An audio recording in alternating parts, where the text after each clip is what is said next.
Ravens are clever, and I know I've said this before, and I'll say it again. All of the birds in the crow and raven family are very smart birds. Corvids, all of them are smart. And there's something I found out a few months ago. Blue jays are actually corvids. Blue jays are actually related to crows and ravens, which kind of explains some of their behavior because they're a little bit thuggish and they're very smart.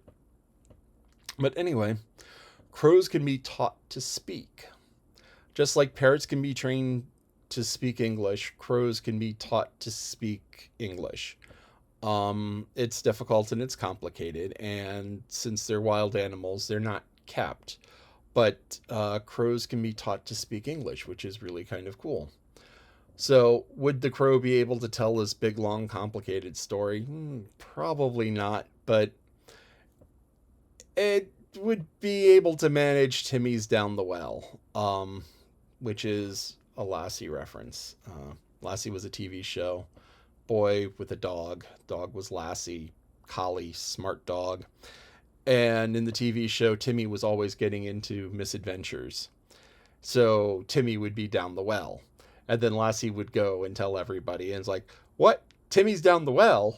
And the dog runs up and barks and pulls sleeves. And everyone goes and rescues Timmy because he's an idiot and he gets into trouble. But so that is a story.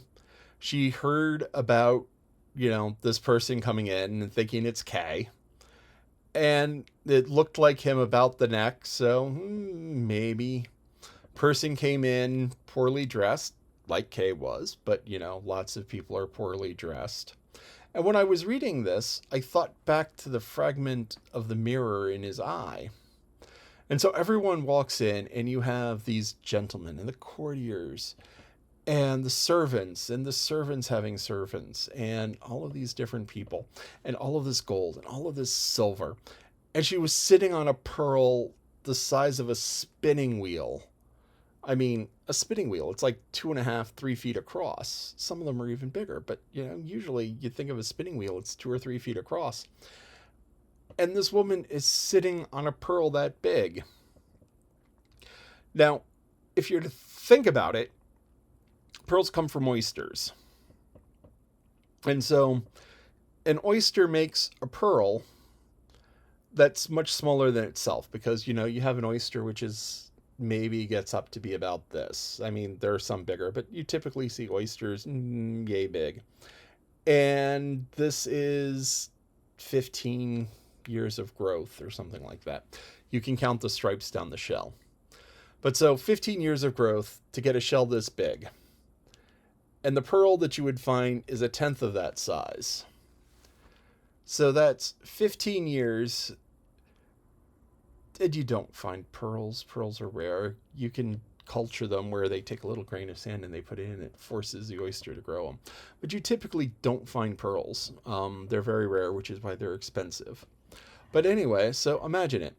So you have 15 years to get an oyster this big and to get a pearl that big. Now, to get a pearl this big, 2 feet across, call it 50 centimeters, that's 50 times as wide. So instead of 15 years, it would be 15, instead of 15 years, it would be 750 years to get an oyster big enough to make a pearl that big. But that's not right. Because this is kind of a square cube thing. Now, I've talked about the square cube thing before too, where you add on, where, I'm 6'4", I'm 193 centimeters.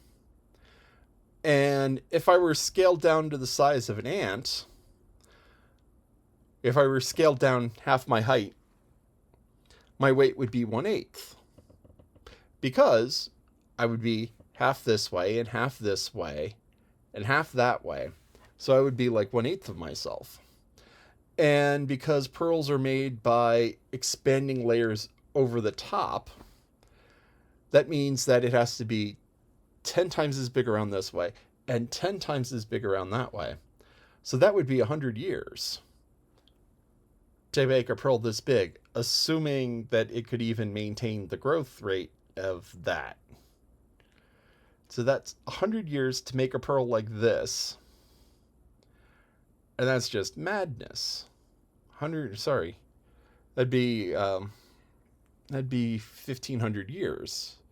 1,500 years. I mean, that's a long, long time.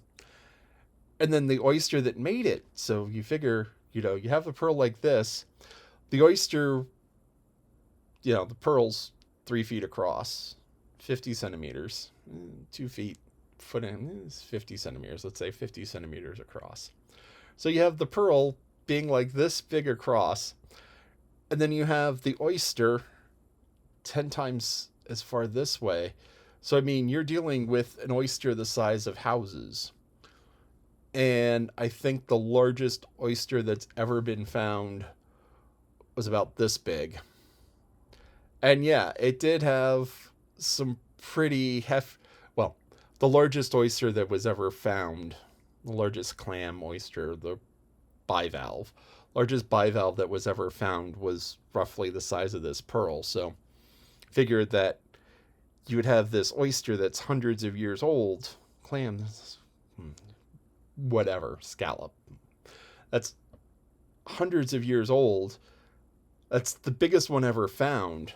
The thing would have had to have been started before the Ice Age. I mean, that's just a monstrous thing. It doesn't happen.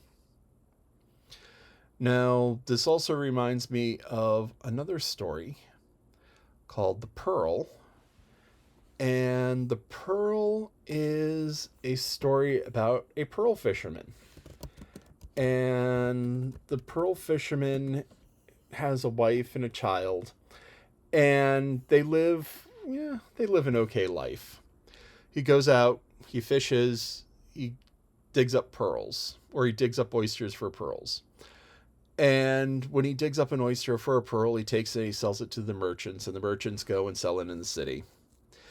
And so he gets paid pennies on what the merchants make. But, the merchants bring the money up front. The merchants go and take all the pearls from the little town to the big city.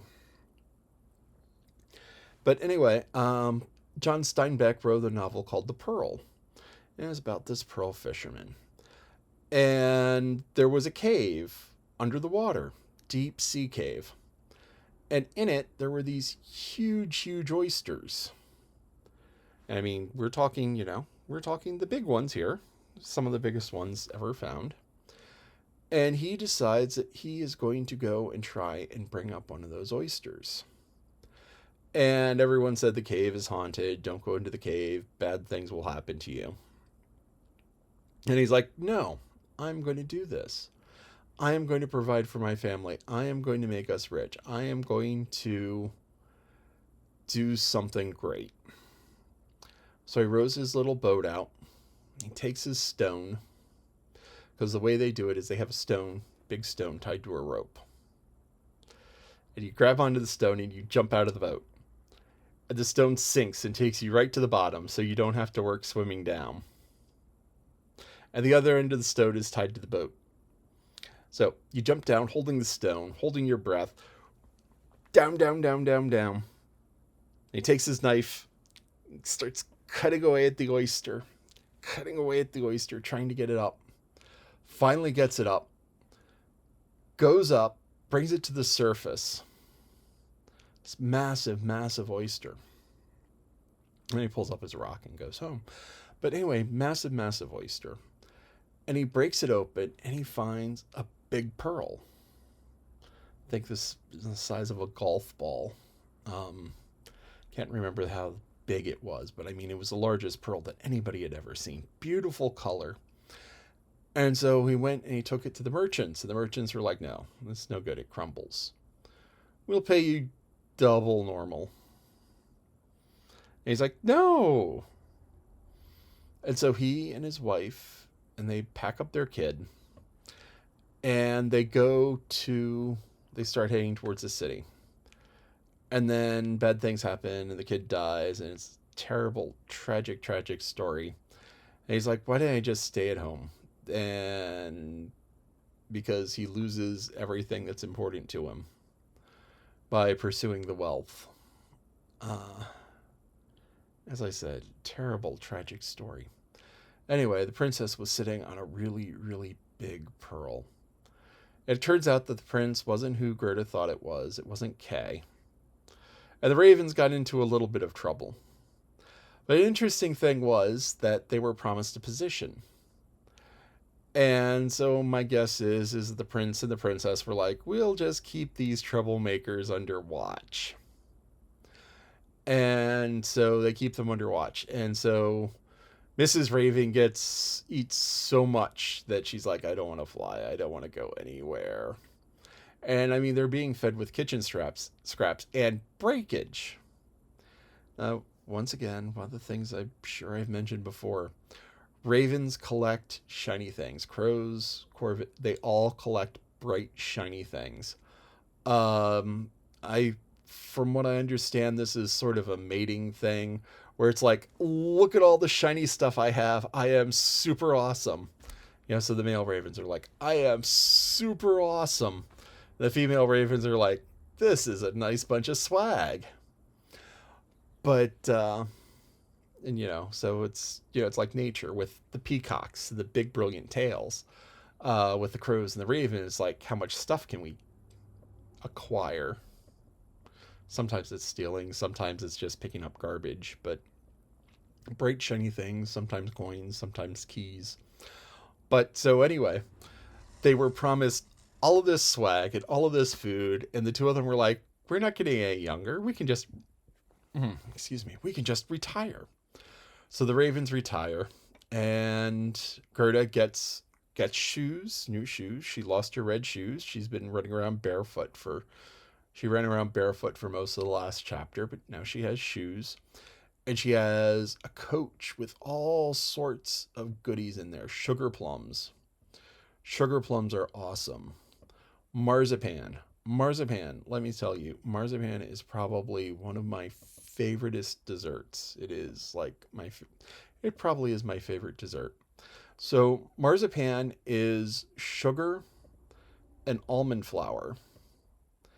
And what you do is you grind the two of them up and you press it into shapes and then you paint it. Or you can just grind the two of them up and eat it like that. And it is just so tasty. It's sometimes used for fillings and fancy chocolates. It's often used for decorating cakes where you make little flowers or whatever out of marzipan, and it is just so tasty. Um, and sugar plums. So, plum is a fruit. Sugar plum, you take the fruit and well, it's just what it says on the tin. You take the fruit and you pack it in sugar. So you take the fruit, you put it in sugar, and the sugar draws out all of the water.